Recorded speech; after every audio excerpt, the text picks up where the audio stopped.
Clear. Clear. I felt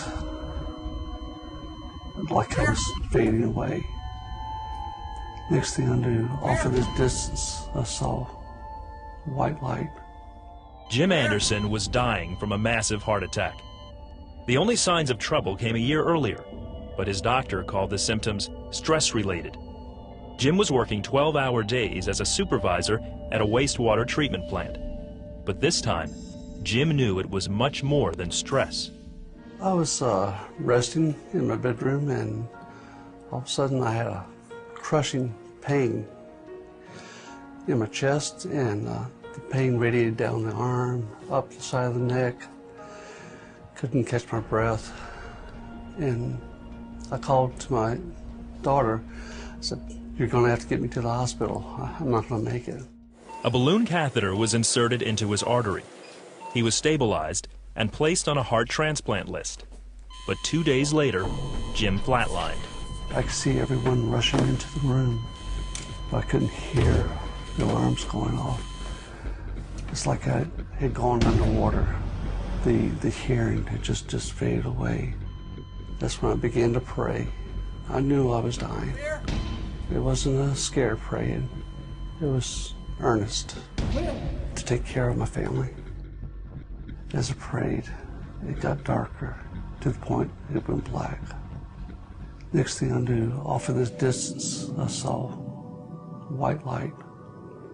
It was beautiful. Just wasn't blinding, but pure, perfect. As I started to go towards the light, I could see the outer edge of it begin to spiral. And I couldn't figure out what that was, but as I got closer, I could see it was the words of prayers revolving. The words broke off, going into the light, and I followed into the light. The next thing I felt was being embraced, safe and secure. It felt wonderful. It felt like total love. Next thing I knew, I was looking down the room where my body was. I could see everyone working on me. I could hear what they were saying. There were two nurses outside of the room looking in. One said to the other, "Why are they working so hard? He's gone. If they do bring him back, he'll be a vegetable." I later on told her what she said. She about passed out. Then I thought to myself, "Where's Debbie?" And instantly I was in the room where she was. And I'd just gotten finished with that prayer. You know, he's yours, Lord, because I knew that that was the only way he was coming back to us. God wanted him to. When she did that, He's yours. I zoomed right in on her face. He's yours. When I saw her face, I saw every aspect of our life together. From the first day we met, our marriage, the birth of our children, all the emotions we've shared. I couldn't leave her. I just couldn't leave her. And I cried out to the Lord. I said, "Lord, I love you so much, but please let me go back." I said, "My wife needs me. My children need me so much. Please let me go back." The doctors and nurses didn't give up. They shocked Jim so many times that the flesh on his chest was burned. Then, the doctors heard a heartbeat. I came back to a world of pain. They shocked me so many times. It's like coming back out of order.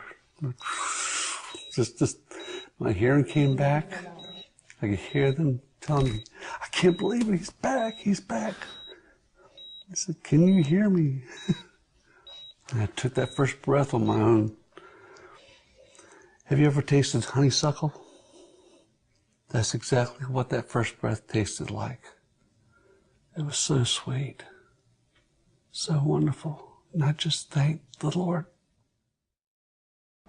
Jim was alive, but his heart still wasn't functioning properly. They put him into a coma, a Medicaid coma, and to allow his body to heal. So I wasn't able to talk to him for days. Jim spent the next 17 days in intensive care. He flatlined several more times, and each time, Jesus asked him a question. The subsequent times that I arrested and would go towards the light, he would ask, "Are you sure this is what you want?" And each time I would ask to come back. Jim woke up from his medical-induced coma. His heart increased in function from 5% to 30%. He no longer needed a heart transplant. It was a long process, but basically it was good to hear his voice again. Very good to hear his voice again. His doctor implanted a pacemaker in his chest. Just a couple of days later, Jim was able to make it home in time for his daughter's graduation. One doctor told Jim he only had a year to live. That was over 7 years ago. It's brought us closer together, so much closer together. We talk about things now, and it's whatever needs to be done for the day, it's done. You know, we don't focus on things that are trivial. Jim knows that every day he has with his family is a blessing from Jesus Christ. I try to witness to at least one person a day, to let them know this isn't about me. It's about their life. And to know that He is there for them, that He loves them.